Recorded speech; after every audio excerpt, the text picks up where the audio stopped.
आप सभी लोगों का बहुत बहुत स्वागत है आज की हमारी वीडियो में। आज की हमारी वीडियो एक सीरीज का पार्ट है जो हम सीरीज स्टार्ट किए हैं। ठीक, तो आप सभी लोग अगर हमारे चैनल पर पहली बार विजिट किए हैं तो यहाँ पे आपको इंजीनियरिंग से रिलेटेड आपको वीडियो मिलेंगी, और आप अगर देखना चाहते हैं, आपको वीडियो पसंद आती हैं तो आप जरूर चैनल को सब्सक्राइब कर सकते हैं और साथ साथ में आप बेल आइकन भी दबा सकते हैं। बेल आइकन दबाने का सिर्फ और सिर्फ कॉन्सेप्ट ये रहता है कि आपको नोटिफिकेशन आएगा जब भी उस चैनल पे कोई भी वीडियो अपलोड की जाएगी। क्लियर? तो आज का जो हमारा टॉपिक है वो है तनाव बल। ठीक है, तनाव बल को आज हम डीपली से अच्छे से समझेंगे कि गवर्नमेंट जॉब में क्या पूछा जाता है और इसको हम कैसे समझ सकते हैं इस टॉपिक को। ठीक, तो इंजीनियरिंग का ये सबसे महत्वपूर्ण टॉपिक है, बहुत ही महत्वपूर्ण टॉपिक है, और इससे गवर्नमेंट एग्जाम में बहुत ही ज्यादा क्वेश्चन पूछे जाते हैं। चलिए, तो आप लोगों को अगर वीडियो पसंद आए तो लाइक जरूर करना, और किसी तरह की कोई और भी वीडियो अगर आप चाहते हैं तो आप कमेंट्स बॉक्स में आप मेंशन कर सकते हैं। हमारे को जब भी टाइम मिलेगा हम जरूर आपकी वीडियो बनाने का प्रयास करेंगे। तो आज की हम वीडियो शुरू करते हैं। सबसे पहले है कि जो तनाव बल होता है वो क्या होता है। ठीक है, तनाव बल क्या होता है आप यहाँ पे अपनी स्क्रीन पे देख सकते हैं। जो तन्य भार होता है वह बल या फिर लोड है। ठीक है, जो तन्य या तनाव जो है वह लोड है जो किसी वस्तु को खींचता है। ठीक है, जो वस्तु को खींचने की प्रवृत्ति रखेगा। ठीक है, खींचता है, किसी वस्तु को खींचता है और उसकी लंबाई को बढ़ाने का प्रयास करता है। ठीक है, उसकी लंबाई को भी बढ़ाने का प्रयास करेगा, है ना, कोशिश उसकी करेगा। जैसे कोई रस्सी हो गई या फिर तार हो गया या फिर रॉड हो गई या केबल हो गई, किसी वजन को ऊपर से सहारा देना। ठीक है, किसी वजन को ऊपर से सहारा, जैसे आप समझ लीजिए कि ये मेरे पास में एक 5 kg का एक वेट है और इसको मैं ऊपर से किसी रस्सी के माध्यम से इसको मेरे को सहारा देना है। ठीक है, तो उसमें क्या होगा, उसमें खिंचाव आ जाता है। ठीक है, और उसी खिंचाव को हम तन्य भार कहते हैं। इस जो रस्सी है इसमें जो होगा वो एक तनाव आ जाएगा। ठीक है, टेंशन आ जाएगा, तो इसी जो टेंशन उत्पन्न होगा इसी को हम बोलते हैं। क्लियर? यह एक खींचने वाला बल होता है या फिर धकेलने वाला बल इसको नहीं कह सकते, ये सिर्फ खींचने वाला बल होता है। इसमें वस्तु में स्ट्रेस उत्पन्न होता है या पैदा हो जाता है। इसमें क्या होता है, स्ट्रेस पैदा हो जाता है। जो ये आपने रस्सी देखी इसके अंदर आपको स्ट्रेस उत्पन्न हो जाएगा। अगर भार अगर ज्यादा होगा, अगर वेट ये ज्यादा है तो क्या होगा, वस्तु लंबी होगी, ये रस्सी लंबी होती जाएगी, लंबी होती जाएगी, लंबी होती जाएगी, और वो इतनी लंबी होगी जिसमें उसकी प्रवृत्ति है वो इतना लंबा हो सकती है। क्लियर? उसके बाद में क्या होगा, वो टूट जाएगी। ठीक है, अगर भार ज्यादा हो जाए तो वस्तु लंबी होगी और विकृत होगी या फिर वो टूट सकती है। ठीक है, जैसे यहाँ पे हम वजन बढ़ाते जाएं, 5 kg है, फिर हमने 10 kg कर दिया तो थोड़ा सा उसकी लेंथ में थोड़ा सा फर्क आएगा। फिर हमने अगर 20 kg कर दिया तो आएगा। अगर हमने डायरेक्ट 50 kg कर दिया तो वो क्या होगी, ब्रेक हो जाएगी। ठीक है, टूट जाएगी। क्लियर? तो आप समझ गए कि जो तनाव बल होता है वो टेंशन उत्पन्न करता है या खिंचाव की प्रवृत्ति रखता है। ये विशेष रूप से रस्सी हो गया, तार हो गया, केबल हो गया, चेन हो गई या रॉड हो गई, वहां पे हमें देखा जाता है इस तरह का लोड। क्लियर? यहाँ पे आप देख सकते हैं ये दोनों, ये मेरे पास में कोई एलिमेंट है।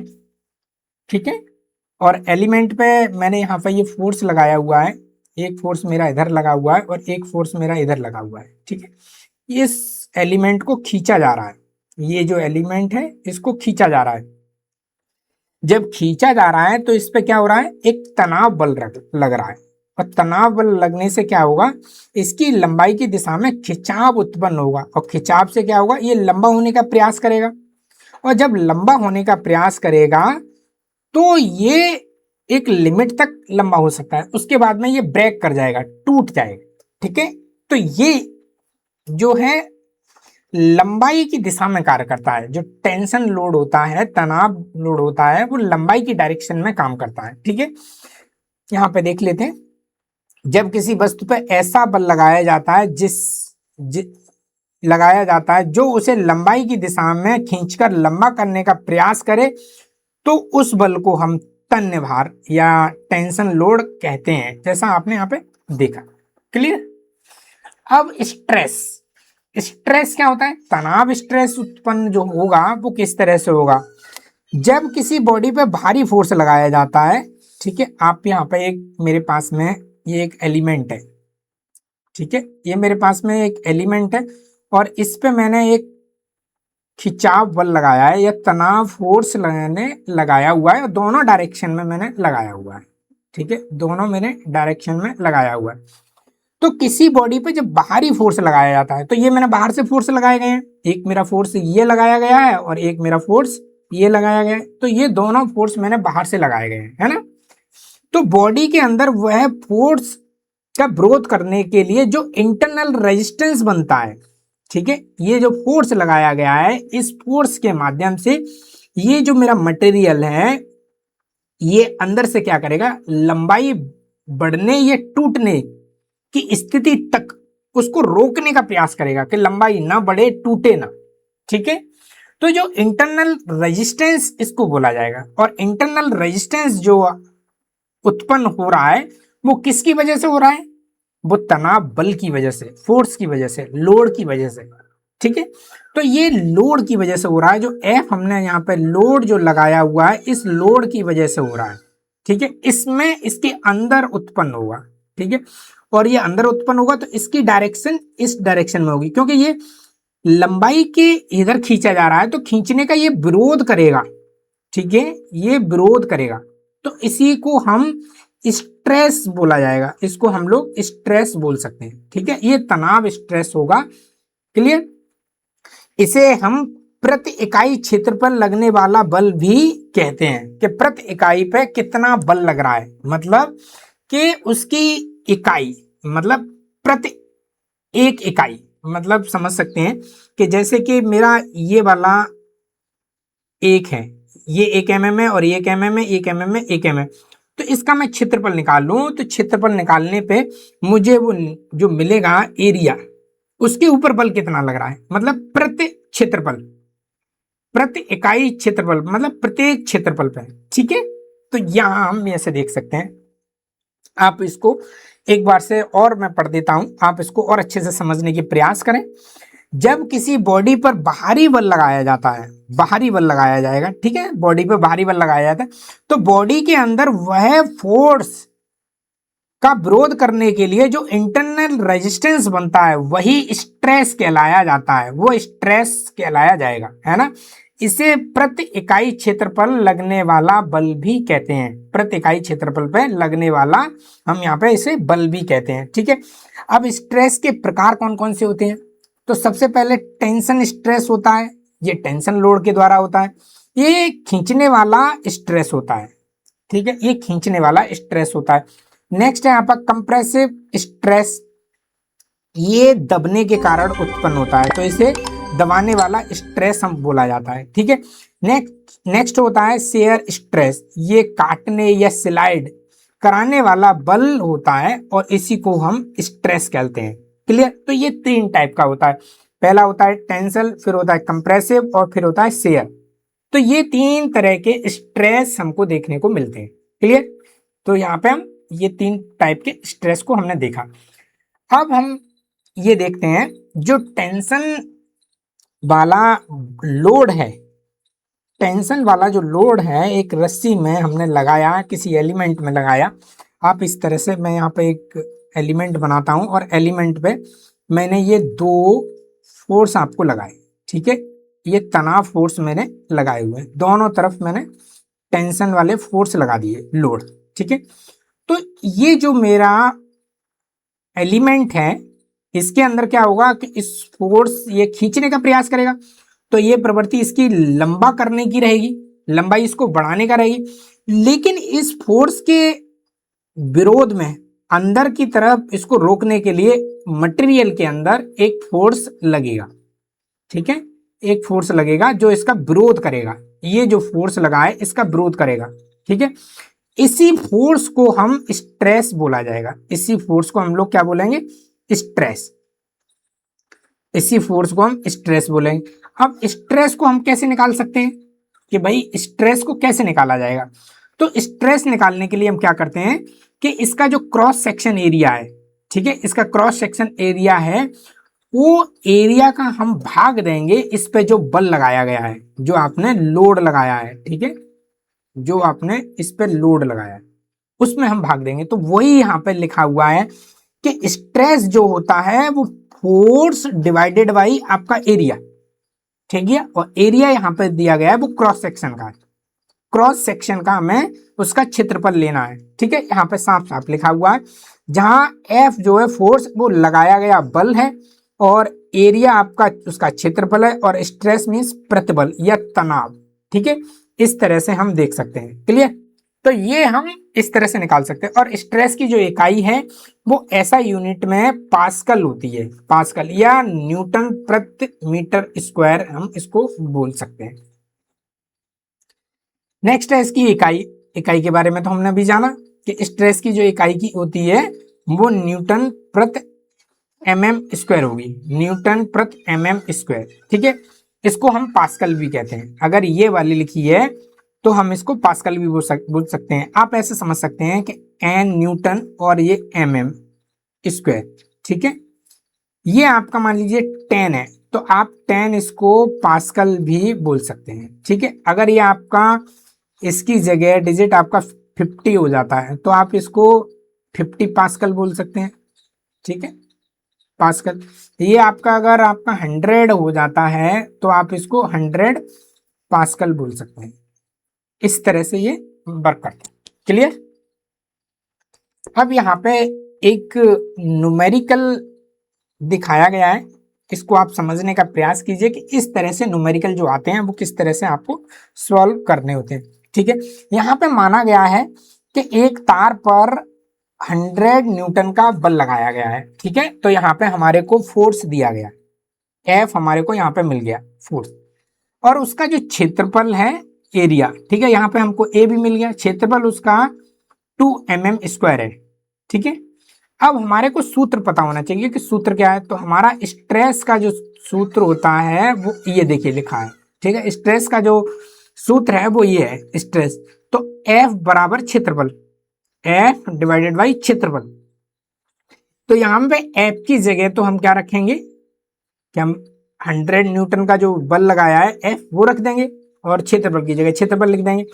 तो स्ट्रेस जो प्रतिबल है यहाँ पे सिंबल ये होता है, F लगाया गया बल है और A जो है यहाँ पे अनुप्रस्थ जो क्षेत्रफल है, क्रॉस सेक्शन एरिया का जो क्षेत्रफल है वो है। तो यहाँ पे देखिए स्ट्रेस में हमने यहाँ पे 100 रख दिया क्योंकि आपका क्वेश्चन में ये चीज बताया गया है कि 100 न्यूटन का यहाँ पे बल लगाया, 100 न्यूटन रख दिया। और उसका जो क्षेत्रफल दिया गया है वो 2 mm दिया गया है, तो 2 mm हमने यहाँ पे ये रख दिया, ठीक है। इसका इसमें डिवाइड करेंगे तो आपका 50 न्यूटन प्रति mm स्क्वायर आपका निकला, ठीक है।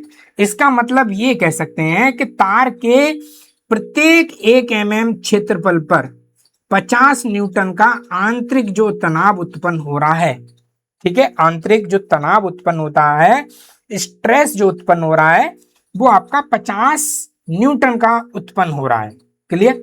अगर हम इस 50 को अगर हम पास्कल में लिखेंगे तो कैसे आप लिख सकते हैं, ठीक है। यहाँ पे आपका न्यूटन होना चाहिए, यहाँ पे आपका न्यूटन होना चाहिए और इधर आपका mm होना चाहिए, तो दोनों कंडीशन यहाँ पे फुलफिल है। तो यहाँ पे सीधे सीधे हम 50 पास्कल भी लिख सकते हैं, क्लियर। यहाँ पे आपका 50 पास्कल लिख सकते हैं। अब यहाँ पे एक क्वेश्चन है, आप इसको देखिए। किसी तार पर, तार है यहाँ पर, किसी तार पर 50 न्यूटन का बल लगाया गया है। तो सिंपल सा है, बल है तो ये F हमें यहाँ पे मिल गया, क्लियर। एफ मिल गया, अब हमको क्षेत्रफल चाहिए। ठीक है, किसी तार पर 50 न्यूटन का बल लगाया गया है और उसका क्षेत्रफल 5 mm² है, तो यहाँ पे हमें एरिया मिल गया। ठीक है, तो स्ट्रेस निकालिए। ठीक है, आपको पता है कि स्ट्रेस का जो फॉर्मूला होता है वो आपका होता है F अपॉन आपका क्षेत्रफल। ठीक है, मतलब हम ये कह सकते हैं कि स्ट्रेस बराबर होता है फोर्स अपॉन एरिया। ठीक है, तो F हमको मिल गया, F हमें मिला यहाँ पे 250 न्यूटन। ठीक है, और यहाँ पे आपको एरिया मिल रहा है 5। ठीक है, इन दोनों को हम क्या करेंगे, भाग देंगे, तो 5 से इसको काटेंगे 5 टाइम, तो 50। ठीक है, 50 हमें क्या मिला, न्यूटन, क्योंकि यहाँ पे ये यूनिट आपकी न्यूटन में, बल आपका न्यूटन में, न्यूटन प्रति, ये आपका यूनिट एमएम में है, तो एमएम आपका स्क्वायर। ठीक है, और 50 mm जो स्क्वायर मिला, इसको हम लिख सकते हैं 50 पास्कल। ठीक है, क्योंकि पास्कल लिखने के लिए 1 पास्कल जो बराबर होता है 1 न्यूटन प्रति mm², इस तरह से आपका ये होता है। ठीक है, सिंपल सा। ठीक है, 1 पास्कल, एक आपका पास्कल, 1 पास्कल बराबर ये होता है।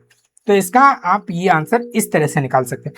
सिंपल सा देखिए, आपको फोर्स पता चल जाए, जो लोड लगा है किसी भी एलिमेंट पे, जो लोड लगा है वो आपको न्यूटन में निकालना है। वो किसी भी उसमें दिया गया हो सकता है, किसी भी यूनिट में दिया गया है। ठीक है, तो सिंपल सा है, आपको पहले आपको बल निकालना है जो आपका न्यूटन में निकलना चाहिए, न्यूटन आप उसको कन्वर्ट कर लेंगे। दूसरा आपको क्षेत्रफल निकालना है। क्षेत्रफल निकालने के लिए आप क्या करेंगे, सबसे पहले उसमें ये देखेंगे कि क्षेत्रफल निकल कैसे सकता है। सबसे पहला आपका टारगेट ये रहेगा, क्षेत्रफल कैसे निकल सकता है। अगर ये वहां पे ये चीज बोल दिया जाए कि वर्ग की एक भुजा, ठीक है, एक भुजा के बारे में वो जानकारी दे देता है, एक भुजा उसकी 5 है mm है। ठीक है, तो सिंपल सा है, अगर वर्ग की भुजा ए है तो वर्ग का मेरा क्षेत्रफल होता है भुजा का स्क्वायर। ठीक है, भुजा का स्क्वायर मतलब भुजा इंटू भुजा, मतलब उसकी साइड इंटू साइड। ठीक है, साइड इंटू साइड, ये उसका क्षेत्रफल होता है। अगर वो दे देता है कि वृत्त का व्यास जो है 10 mm है, ठीक है, 10 mm है, ठीक है, तब भी हम निकाल सकते हैं। तो इसका हमको एरिया निकालना है, सिंपल सा है। ठीक है, एरिया निकालना, वो बोल देता है कि एक सिलेंड्रिकल पीस है, तब भी मुझे वृत्त निकालना है। तो सिंपल सा है, आपको जो पहले बल देखना है कि बल आपका कैसे निकल आए, दूसरा आपका टारगेट रहेगा कि आपका क्षेत्रफल निकल आए। और क्षेत्रफल जो बल जब निकल आएगा तो आप सिंपल सा है कि आप स्ट्रेस को निकालने का प्रयास करेंगे, और स्ट्रेस का फॉर्मूला आपको याद रहना है। ठीक है, आप स्ट्रेस निकालने का प्रयास करेंगे और स्ट्रेस का फॉर्मूला आपका ये रहेगा। सिंपल सा है, जो बल आपको मिल रहा है उसमें सिंपल सा क्षेत्रफल का भाग दे दो, क्षेत्रफल का भाग देते ही आपको निकल आएगा। आपको ऐसे भी बोल सकता है, सिंपल सा है कि आपको स्ट्रेस बोल देगा। ठीक है, आपको स्ट्रेस बोल देगा कि स्ट्रेस इसका मान लीजिए 50 पास्कल है। ठीक है, और उसका जो वृत्त और वो तार है, बोल दिया उसका तार है और राउंड तार है, गोल है। ठीक है, मतलब वृत्त कहना चाह रहा है, वो वृत्त है, आपको बताना चाह रहा है वो वृत्त है। और वृत्त की जो त्रिज्या है, ठीक है, वृत्त की जो त्रिज्या है, उसने त्रिज्या दी है और त्रिज्या भी दिया है आपको 10 mm, 10 mm दी है। ठीक है, 10 mm आपको दी गई है। तो सिंपल सा है, यहाँ पे आपको वृत्त का आपको एरिया निकालना है, क्षेत्रफल निकालना है। क्लियर। ठीक है, एरिया आपको निकालना है। अब वो पूछेगा कि उसका ये तो त्रिज्या है, लेकिन उसका जो है व्यास बताओ, आपको व्यास। तो सिंपल सा आपको यहाँ पे व्यास जो त्रिज्या है उसका आपको डबल करना है। ठीक है, उसका डबल करना है, तो आपको व्यास यहाँ पे पता करने के लिए बोलेगा। ठीक है, इस तरह से भी बोल सकता है। तो इस तरह से क्वेश्चन आपको मिल सकते हैं। ठीक है, या आपको बोल देगा कि क्षेत्रफल इतना है और इतना आपको मिल रहा है, तो उसकी दूसरी साइड कितनी होगी। तो इस तरह से आपको क्वेश्चन पूछे जाएंगे। क्लियर। नेक्स्ट क्वेश्चन है आपका, आप इसको देखिए, समझने का प्रयास करिए। किसी वस्तु पे स्ट्रेस देखिए आपका ये लगा है, तो ये आपका स्ट्रेस है। स्ट्रेस को हम ऐसे डिनोट करते हैं। स्ट्रेस हमको ये मिल गया, स्ट्रेस 80 न्यूटन प्रति एमएम स्क्वायर है। उसका क्षेत्रफल जो है 4 एमएम स्क्वायर है। तो यहाँ पे हमको एरिया भी मिल गया। उस पर लगाया गया बल क्या होगा, ये देखिए। ये आपका क्वेश्चन इस तरह से बनता है। अब आपको इसमें क्या करना है, सबसे पहले आपको स्ट्रेस मिल गया, क्षेत्रफल मिल गया, आपको बल निकालना है। तो सीधा सीधा है कि आपको स्ट्रेस का फॉर्मूला आपको पता रहना है। तो स्ट्रेस का जो फॉर्मूला होता है वो होता है आपका स्ट्रेस जो है आपका F अपॉन A, ये आपका होगा। ठीक है, तो मैं यहाँ पे स्ट्रेस की जगह 80 रख देता हूं, क्योंकि मुझे पता है कि यहाँ पे मेरे को दिया गया है ये। ठीक है, मुझे दिया गया है। और F जो मुझे मिला है वो मुझे ज्ञात करना है, मतलब मुझे फाइंड आउट करना है। ठीक है, और A जो मुझे एरिया मिला है वो एरिया मुझे मिला है 4 एमएम स्क्वायर। ठीक है, इस तरह से मिला है। क्लियर। अब मुझे क्या करना है कि जो मेरा 80 ये वाला है ये तो मेरा F के बराबर होगा, लेकिन 4 जो नीचे है ये मेरा ऊपर की तरफ जाएगा, और ऊपर की तरफ जाएगा तो ये इंटू हो जाएगा 4 का। ठीक है, ये 4 का मुझे इंटू हो जाएगा, तो ये मुझे निकलेगा, है ना। तो ये कितना होगा, 4 का 4 चक 16, 160 न्यूटन का जो है बल लगेगा, 160 न्यूटन। ये आपका आंसर निकलेगा। क्लियर। तो 160 न्यूटन का बल लग रहा है।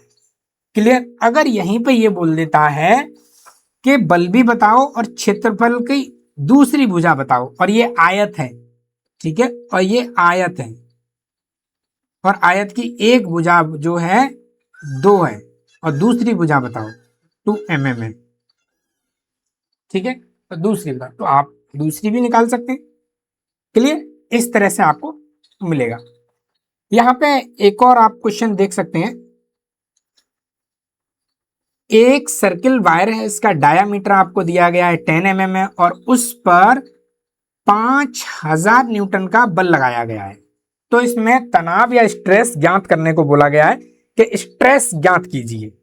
ठीक है, तो सबसे पहले यहाँ पे सर्कल वायर है, मतलब वृत्त है, सिंपल सा है, वृत्त वायर है, और उसका जो डायामीटर है, यहाँ पे डायामीटर से भी समझ में आ रहा है कि वो तो यहाँ पे मुझे ये डायामीटर मिल गया और मुझे बल भी मिल गया। तो स्ट्रेस मुझे निकालना है, तो सबसे पहले मैं क्या लिखूंगा कि मुझे दिया क्या है, गिवन क्या है। ठीक है, तो डायामीटर मुझे 10 mm दिया है तो 10 mm लिख लूंगा, मुझे लोड दिया है तो मैं लोड लिख लूंगा। उसके बाद में मेरे को स्ट्रेस का फॉर्मूला पता होना चाहिए, तो मैंने फॉर्मूला यहाँ पे लिख लिया, स्ट्रेस बराबर लोड अपॉन एरिया। ठीक है, ये लिख लिया। अब मैं इन दोनों की जगह, लोड की जगह लोड और एरिया की जगह एरिया रखूंगा, और इस तरह से मैं कैलकुलेशन को सॉल्व करूंगा।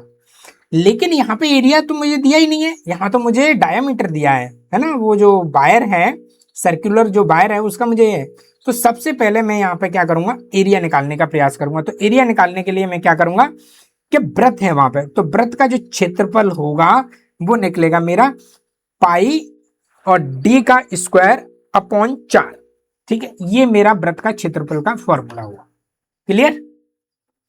ये मेरा क्षेत्रफल का फॉर्मूला है, और इस क्षेत्रफल में मैंने पाई की वैल्यू यहाँ पे आप रख दी है, और यहाँ पे मुझे 10 जो मिला मैंने 10 की वैल्यू भी यहाँ पे रख दी। क्लियर। अब मैं इन दोनों को सॉल्व, ये मैंने 4 भी रख दिया, 4 नीचे था, इन दोनों को मैंने सॉल्व किया। देखिए ये पॉइंट के बाद में 2 डिजिट थे, 2 डिजिट से मैंने पॉइंट हटाया तो मेरी ये दोनों शून्य कट गए। ठीक है, तो ऊपर जो मुझे मिला 314 अपॉन 4। ठीक है, और इसको मैंने जब सॉल्व किया तो मेरा जो आंसर आया 78.5 mm स्क्वायर। ठीक है, और ये जो निकला है वो एरिया निकला है मेरा, किसका, वृत्त का। ठीक है, वृत्त का मेरा एरिया निकला है। ठीक है, तो मेरे पास में एरिया आ गया। ठीक है, और एरिया निकालने के लिए आपको जो क्षेत्रफल वाले जो फॉर्मूले हैं वो आपको याद रखना है। क्लियर।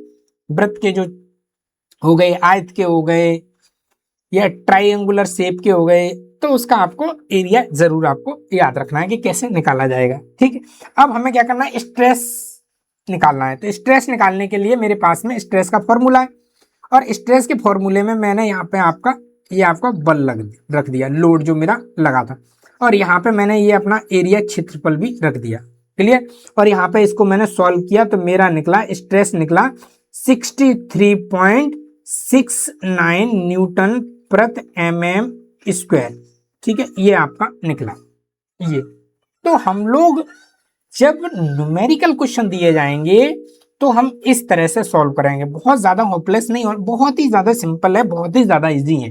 ठीक है, प्रयास कीजिए, कोशिश कीजिए, आप क्यों नहीं कर पाएंगे, आप कर लेंगे। ठीक है, नेक्स्ट हम देखते हैं कि मशीन जब डिजाइन की जाती है तो इसका यूज क्या होता है। ठीक है, जो तनाव बल होता है या स्ट्रेस जो उत्पन्न होता है उनका क्या यूज होता है मशीन को जब डिजाइन किया जाता है। तो मशीन डिजाइन करते समय इंजीनियर यह सुनिश्चित करते हैं कि कोई भी पार्ट अपनी जो अनुमत मतलब तन्य शक्ति जो अलाउ उसकी टेंशन स्ट्रेस है उससे अधिक भार उस पर न डाला जाए या न झेले, क्योंकि उससे मशीन सुरक्षित और लंबे समय तक चलती है। ठीक है, जब नहीं डालेंगे, ध्यान रखेंगे तो क्या होगा, मशीन अच्छे समय तक, लंबे समय तक सुरक्षित भी चलेगी और उसकी जो लाइफ है वो बहुत लंबी होगी। तो ये हमें ध्यान रखना जरूरी होता है। इसीलिए हम जो तनाव बल हो गए, कंप्रेसिव लोड हो गए या शेयर लोड हो गए, इनका हम अध्ययन करते हैं। क्लियर। अब इन सारे जो लोड हैं इनसे क्या है कि जब हम लोड किसी एलिमेंट पर लगाते हैं तो वहां पे स्ट्रेस जनरेट होता है। ठीक है, स्ट्रेस जो जनरेट होता है वो जब कोई लोड लगाया जाता है तो उसकी प्रतिक्रिया होती है। ठीक है, उसकी प्रतिक्रिया होती है।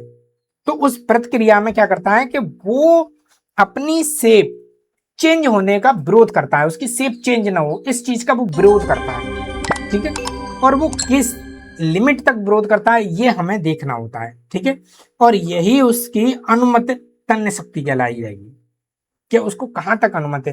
देखिए मेरे पास में एक एलिमेंट है, ये मेरे पास में एक एलिमेंट, और इस एलिमेंट में मैंने आपने फोर्स लगाया F, और एक मैंने फोर्स इधर F लगाया, तो किस फोर्स तक ये टूटेगी नहीं, ये हमें पता करना है। अगर हमको ये पता है कि ये 50 न्यूटन का जो बल लगाया जा रहा है, लोड लगाया जा रहा है, 50 न्यूटन के लोड पे ये ब्रेक कर जा रही है, तो इसका मतलब है कि इस एलिमेंट पे, इस डिजाइन पे, ठीक है, इस डिजाइन पे, इस एलिमेंट पे हम 50 न्यूटन का ही हम लोड लगा सकते हैं। इससे अधिक लोड लगाएंगे तो ये, इसका यूज आप देखेंगे कि जो हमारे ब्रिज बनते हैं, ये ब्रिज है, इसके नीचे जो पिलर लगाए जाते हैं या स्टील स्ट्रक्चर जो खड़े किए जाते हैं, इनको हमें चेक करना होता है कि कितना मोटा देना है।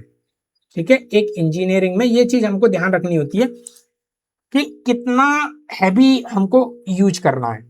ठीक है, तो ये यूज होता है किसी भी जब मशीन का स्ट्रक्चर का जब डिजाइन किया जाता है तो ये हमें लोड जरूर ध्यान में रखने होते हैं। यहाँ पे हम एमसीक्यू क्वेश्चन भी देख सकते हैं।